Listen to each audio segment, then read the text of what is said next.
Good morning, everybody. This is the Rev here, who's just been infused with coffee, and it's wonderful, and it's my favourite wake-up juice. Hello from London Classic Car Show. I'm here with Roger, not Richard, but Roger, from Classic Engine Workshop. Now, these guys we've heard a little from because we met Rachel when we did our Women Involved in Classic Car Rev Talk session, and she was absolutely brilliant.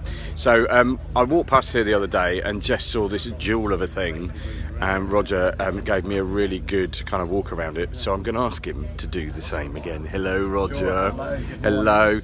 Could you yes, indeed, thank you very much. Temporary home at the London Classic Car Show 2021. It's very nice. It's very yes. We've got our banners up and everything's looking very smart. We've had lots and lots of people come through. Brilliant. And although we're generalists, we do post-war engines, sports car engines, classic car engines.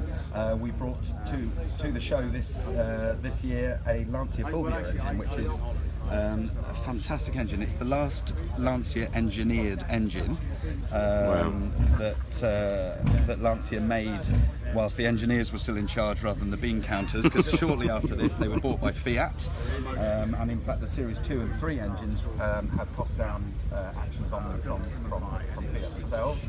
So let's have a little look at it. It's a jewel of a thing, isn't it? Beautiful thing. It's a V4.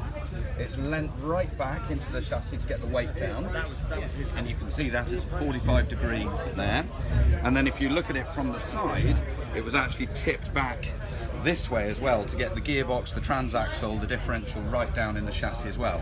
So it's all about the engineering. It's got a beautiful set of Delorto 40 carburetors, Italian carburetors, which we rebuilt from almost a scrap pair for the purposes of the show. And this is kind of the thing we offer to our customers. We do a lot of carburetors, not just Webers and Delortos, but SUs and all sorts of things. And it's an incredible engine. It's one that Lancia designed. It's got a single block under here which separates the V angle, which is 13 degrees, and then when you look into the cylinder head, you've got this the cylinders are offset in a diagonal fashion to keep it very short and compact. And this is exactly the same thing as the Volkswagen Audi will do for things like the VR6 engine. It's a single cylinder head on a single block with the V angle contained within that. And then this is an interesting thing. If you come around and look at these lovely trumpets here, We like trumpets. we like trumpets. They blast a nice tune, these ones. You can see that they're uneven lengths, and that's to keep the port lengths the same with the offset cylinders. Yes. So you get the same gas inertia through each of the ports, and that means that all the fueling and everything remains constant. So this is a trick that the works teams did. So when you look under the bonnet of a Lancia Fulvia rally car built by the Lancia factory, you'll see these odd length trumpets, and you'll now know why. So, I mean, these guys were engineers, they weren't bean counters, weren't they? Absolutely, there was no compromises made whatsoever. A Lancia Fulvia, it was only a 1300cc engine, but it was as expensive as a much bigger, plusher car. So actually, it didn't sell very many for that reason. But those who bought them knew about the quality and the engineering, and they appreciated that that fine build quality. Everything is jewel-like. There's no excess weight.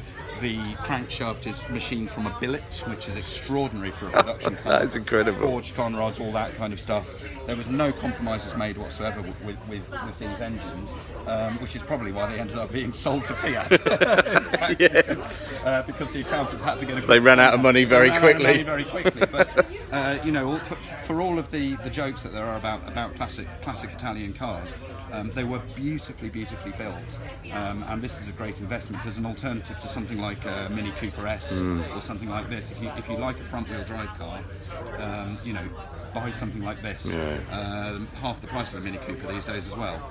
It's interesting because I remember walking past here on Friday and obviously recognised Rachel and came to say hello. But one of the things that pulled me over, apart from the fact that you two are rather lovely people, Oh, thank you. that's all right, checks in the post, it's just jewel-like, isn't it? You could have it in your front room It is on a automotive stand, jewellery, and it's it's a stunning thing in itself. And there's something about it, isn't there, to have this when you lift the bonnet and you see this kind of engineering and everything. This part of the classic car ownership. Yeah. It's the pure enjoyment of all things mechanical, and it's a celebration of things mechanical, which is exactly what we do. I mean, we're members of the Association of Heritage Engineers. Yep. We want to bring this kind of thing to the fore. We've had lots of young people through the show over the last couple of days coming to have a look at it, which is brilliant.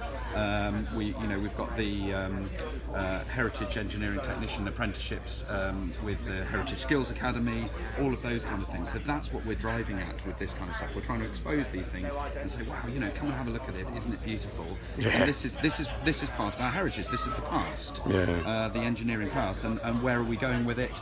Well, hopefully we're going to train up people who can use machines, to do proper good old-fashioned engineering and combine that with modern technology. I mean, when you look at the classic car industry, which is a multi-billion-pound industry, you can see that we're now starting to mix the old machining techniques with contemporary stuff. CFD analysis, CNC machining, 3D printing, all sorts of stuff. So there's a real wide range of possibilities. Going forward for the industry, and it isn't just a case of having oily fingernails and being able to do stuff. There's a lot of stuff that we need young, technically minded, brilliant people to come in and join in with. And you guys are based where? We're in Worcestershire. We're in Ashwood Bank in Worcestershire, but we work with chiefly we work with restorers, so professional restorers, and they use us as an outsourced engine building department. Although we do also work with individual customers, but we work with them from up in Scotland. We've got a couple of customers in Edinburgh, right down to the south coast. So we work with people all around the place. Because an engine's relatively compact, we do things like carburetors by post.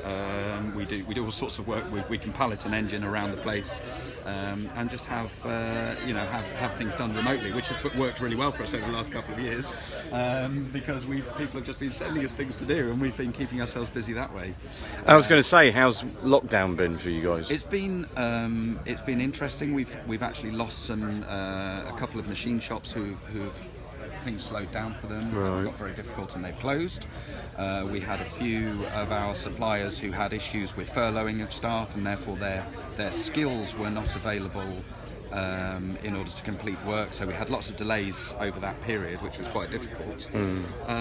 But things are bouncing back, and of course the survivors are the strong businesses who are delivering the goods, and as things are easing up, starting to see events like this, the enthusiasm is rising, and I think we're getting into a really good place now. Brilliant.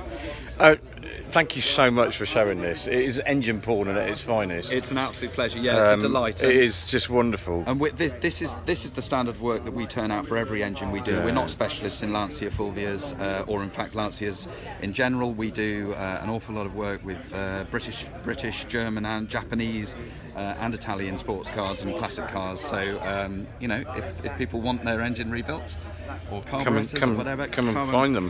Come and see us. Yeah, absolutely.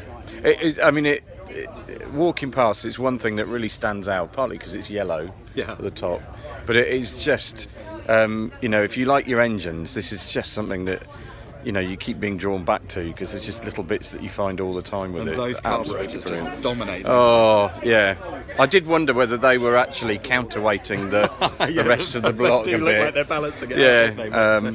But it's absolutely brilliant. Well, part of the genius of the packaging is as they lean it over, that gives us all the room to put the carburetors and everything in there. Well, it's stunning. Thank you so much. A pleasure. For showing us. Take care. Thank you again.